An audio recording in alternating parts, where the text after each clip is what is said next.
quiero compartir con ustedes algunas ideas, algunos aportes de la evaluación formativa que en los últimos 10 años se han producido como ideas que nos permitan repensar el campo de la evaluación y en particular el campo de la evaluación formativa. La idea que les voy a proponer es compartir 10 sugerencias prácticas que un director puede pensar en su escuela, tanto para trabajar con sus maestros como del mismo modo los maestros trabajando con sus alumnos. La primera sugerencia que quiero compartir de la retroalimentación es cuándo, cómo y de qué modo decimos lo que decimos.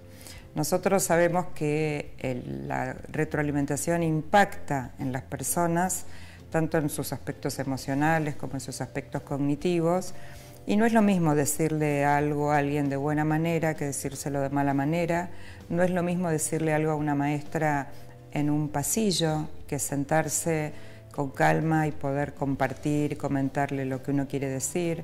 También el sentido de la oportunidad. A veces uno piensa, es mejor decirle al comienzo de la jornada, cuando sale de la escuela, un viernes antes de ir a su casa. Son todas ideas que nosotros deberíamos pensar cuando decidimos ofrecer retroalimentación a un docente o a un alumno. La segunda sugerencia tiene que ver con el clima en el cual uno piensa ofrecer retroalimentación y que si nosotros pensamos un espacio y un tiempo y un modo de vincularse y de comunicarse con los docentes y con los alumnos, tenemos que pensar que este clima sea de tranquilidad, un clima no punitivo, un clima en donde el error forme parte del proceso de aprendizaje. Si no, las retroalimentaciones que ofrecemos podríamos decir que caen en el vacío, no son consideradas, no se toman en cuenta. La tercera sugerencia tiene que ver con hacer explícitos los criterios, los estándares, las expectativas de logro, depende cómo sean definidos en cada jurisdicción, de tal manera que los docentes sepan qué se espera de ellos, los alumnos sepan qué se espera de ellos y estos criterios, estos modos de enunciar lo que se espera sean públicos y compartidos. La cuarta sugerencia está vinculada con la anterior porque tiene que ver otra vez con los criterios. Los especialistas dicen que sería bueno compartir los criterios con los docentes en el caso de su desempeño y en el caso de los alumnos con respecto a sus aprendizajes, porque la verdad es que cuando uno va construyendo los criterios va aprendiendo de aquello que está discutiendo, pensando, analizando. Por ejemplo, si les proponemos a los alumnos que aprendan qué es redactar o cómo se redacta un buen cuento, si nosotros discutimos con ellos primero qué es un buen cuento y qué no es un buen cuento, y lo hacemos con un ejercicio muy simple como traer muchos libros de cuentos y poner en una pila cuentos que creemos que son buenos y cuentos que creemos que son malos. Y preguntarle a los alumnos por qué están en la pila de buenos los cuentos buenos y por qué están en la pila de malos los cuentos malos. Y los alumnos empiezan a decir porque tiene imágenes, porque es corto, porque es largo, y uno va registrando estas ideas y con eso va construyendo criterios. ¿Cuál es la intención de compartir, construir, de hacer público los criterios? Que no solamente los utilice el docente para evaluar, sino que sean los propios alumnos que los puedan utilizar para autoevaluarse y también para evaluarse entre pares. Esta misma idea piénsenla para evaluar a los docentes, para que los docentes se autoevalúen y se evalúen entre pares. La quinta sugerencia tiene que ver con qué oportunidades ofrecemos nosotros desde la conducción para que los mismos docentes y los mismos alumnos identifiquen sus problemas, sus fortalezas, sus debilidades, en lugar de señalarlos siempre desde afuera. Parte del ejercicio de retroalimentación a veces es parafrasear lo que un alumno dice o lo que un maestro dice. Inmediatamente el alumno dice, no, pero no es eso lo que yo quería decir, por ejemplo. Y entonces no hace falta que uno le diga nada acerca de su debilidad o de su fortaleza, sino es el mismo alumno o es el mismo docente quien lo reconoce. Esto esta manera, digamos, de pensar la retroalimentación, otra vez, y aludiendo a la sugerencia anterior, permite que un alumno se autoevalúe, que un docente se autoevalúe y que el ejercicio de retroalimentación no sea siempre decirle lo que tiene que hacer, sino empoderar a los alumnos y a los docentes para que ellos mismos identifiquen cómo están yendo, cómo les está yendo en la escuela, cómo están ejerciendo su rol como docentes. La sexta sugerencia tiene que ver con la cantidad de información que uno puede ofrecer en una retroalimentación. Nosotros pensamos que deberíamos elegir, focalizar en algunos aspectos, porque nadie puede hacer algo con todo lo que uno le dice. Un ejemplo puede ser, si yo corrijo una producción de un alumno, no puedo señalarle 20 cosas en su producción, porque la pretensión de la retroalimentación sería que el alumno haga algo con lo que yo le estoy sugiriendo, proponiendo.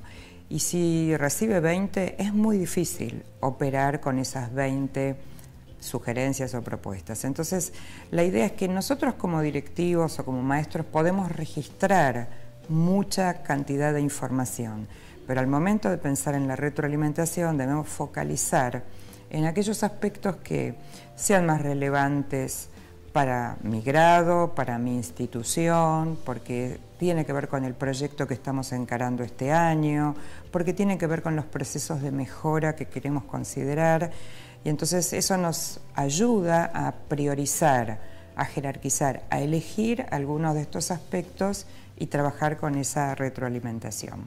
La séptima sugerencia, bien puntual, tiene que ver con un modo de ofrecer retroalimentación es ofreciendo ejemplos, mostrando ejemplos, modelando cómo se hace algo.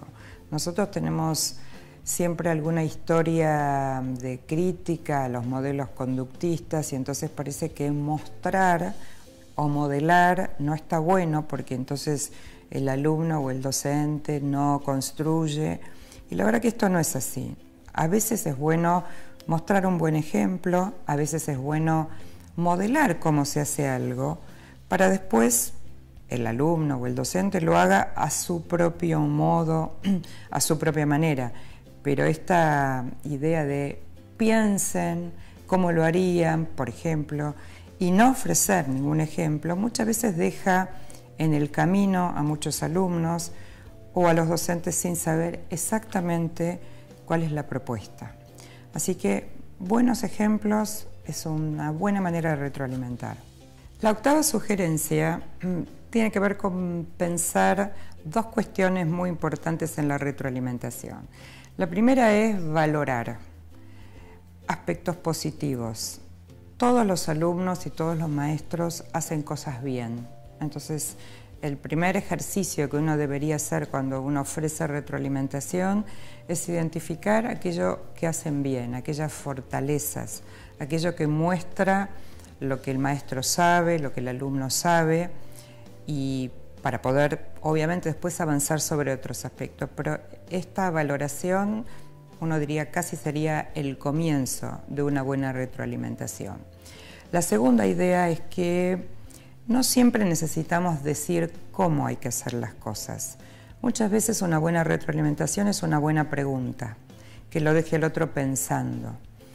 Los dos aspectos, la de la pregunta y la de la valoración, van a impactar también, como dijimos antes, sobre el campo de la autoestima, no solo sobre los conocimientos o sobre los aspectos cognitivos de un estudiante o de un maestro, sino sobre su autoestima, y sabemos que quien se siente bien, se siente reconocido, tiene muchas más posibilidades de aprender más y mejor. La novena sugerencia tiene que ver con qué esperamos que el otro haga con lo que le ofrecemos como retroalimentación. Y algunos autores usan una analogía muy linda que es la analogía del paquete, ¿no? Y uno dice, ¿qué hace una persona cuando recibe un paquete? Puede hacer muchas cosas. Puede devolverlo al remitente, puede quedarse con el paquete y abrirlo, puede guardarlo para más adelante, puede tirarlo a la basura. Y nosotros no queremos que la retroalimentación ni vaya a la basura, ni quede olvidado. queremos que el alumno y el docente hagan algo con aquello que les proponemos, les preguntamos, les sugerimos. Entonces es muy importante no solamente ofrecer retroalimentación, sino que seamos muy claros en qué queremos que hagan nuestros alumnos o nuestros docentes con esa retroalimentación. Por ejemplo, volver a escribir el trabajo, por ejemplo, pensar otra estrategia para la próxima clase, o sea, ser muy claros en el pedido. La última sugerencia es una bien específica y es un ejemplo de lo que en el campo de la retroalimentación llamamos protocolos, que son una especie de redes de conversaciones organizadas que tienen una estructura, que lo que permiten es en muy poquito tiempo ofrecer retroalimentación. Este es un ejemplo de muchos otros que hay y consiste en 3 preguntas. La primera es ¿a dónde voy?